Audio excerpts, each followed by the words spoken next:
మంచి ప్రోగ్రాం చేశారు, కొన్ని రోజు ఆగండి మేము కూడా వస్తున్నాం అని వాళ్ళే కూడా చెప్పారు. ఇప్పుడు ఈ కిరణ్ కుమార్ అర్హత లేదు లేదు లేదు.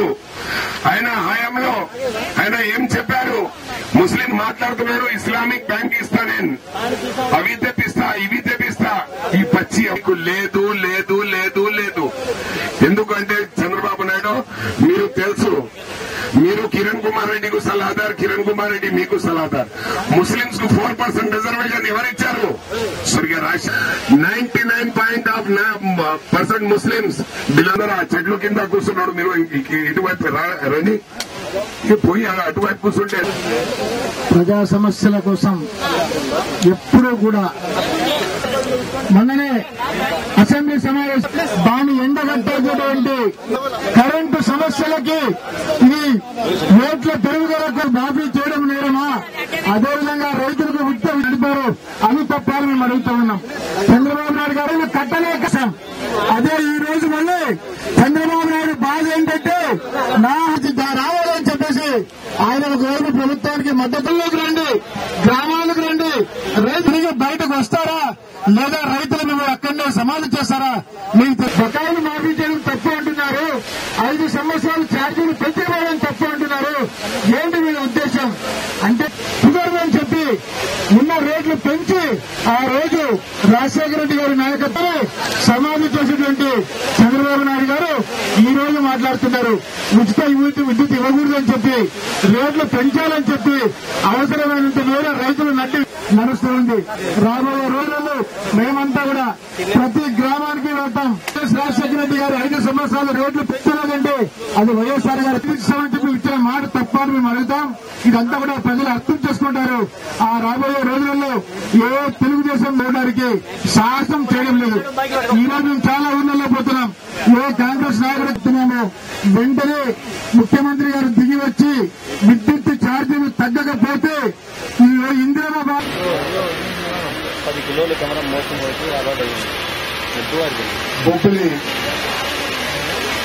శ్రీ రాజా వెంకట సూచన కృష్ణ రంగారావు గారు, వెంకటేశ్వరరావు గారు, నాని గారు, చింతలపూడి మద్దాల రాజేష్ గారు, కొవ్వూరు ఆదిరెడ్డి అప్పారావు గారు, ఈ శాసనసభ్యులు శాసన మండలి సభ్యులు పాల్గొన్నారు.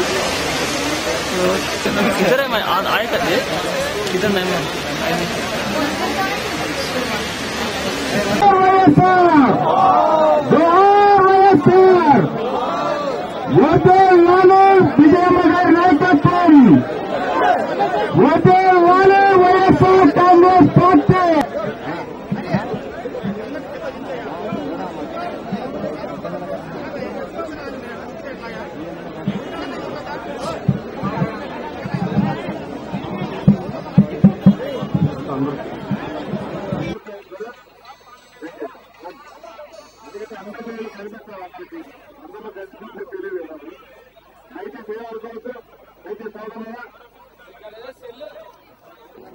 ఇవాళ 1996 రాష్ట్ర అవతరణ జరిగినప్పటి నుంచి మొదలు చూస్తే 56 ఏళ్లలో కూడా ఎప్పుడు కనీ విని ఎరగని రీతిగా మనం ఈ రోజు ఆంధ్రప్రదేశ్ కరెంటు కోతను విధించి ప్రజలను చాలా ఇబ్బందులు పాలు చేస్తా ఉంది. ఇటువంటి పరిస్థితి ఇంతకు ముందు లేదని చెప్పాలి. ఈరోజు అధికారంలో ఉండే వాళ్ళు మరి ఈరోజు ఆలోచించుకోవాల్సిన అవసరం ఉంది.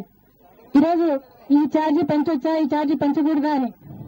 కానీ ఈరోజు గత 3.5 సంవత్సరాలుగా ప్రజల మీద భారం వేస్తానే ఉంది.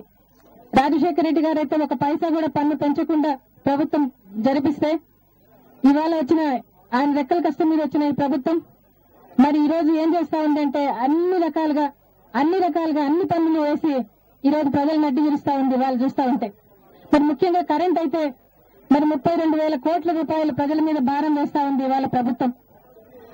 మరి ఈ ప్రభుత్వానికి ఎన్నిసార్లు మనం వైఎస్ఆర్ కాంగ్రెస్ పార్టీ ప్రభుత్వం ప్రజల పక్షంగా ఎన్నో దీక్షలు ధర్నాలు చేయడం జరిగింది. ఇప్పుడు కరెంటు కోసమే కాదు కానీ ఫీజు రియంబర్స్మెంట్ కోసమైనా, రైతుల కోసమైనా, గిట్టుబాటు ధరల కోసమైనా, నేతన్నల కోసమైనా, మరి ఆ రోజు ఢిల్లీలో జలదీక్ష నీటి వాటా కోసమైనా మరి ఇలా రకరకాలుగా దీక్షలు చేస్తానే ఉంది, ధర్నాలు చేస్తానే ఉంది. జగన్ బాబు బయట ఉన్నంత కాలం మరి ఎన్నో రకాల దీక్షలు పోరాటాలు చేయడం జరిగింది. మరి ఆయన జైల్లో ఉన్నా కూడా ప్రజల గురించి ఆలోచన చేస్తా ఉన్నారు. ఇవాళ కూడా ఆయన అక్కడ ఉండి ఏం దీక్షలు చేయాలి, ఏం చేయాలి అని చెప్పడం జరుగుతా ఉంది.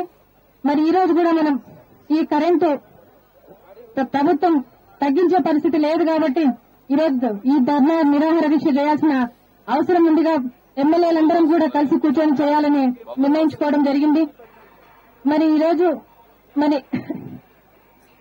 మరి ప్రభుత్వం మరి చంద్రబాబు నాయుడు గారు మొన్న ప్రధాన ప్రతిపక్షంగా ఉండి చంద్రబాబు నాయుడు మరి ప్రభుత్వాన్ని నిలదీయాల్సిన చంద్రబాబు నాయుడు గారు ఇవాళ పాదయాత్ర చేస్తూ ఒక మాట చెప్తా ఉన్నారు.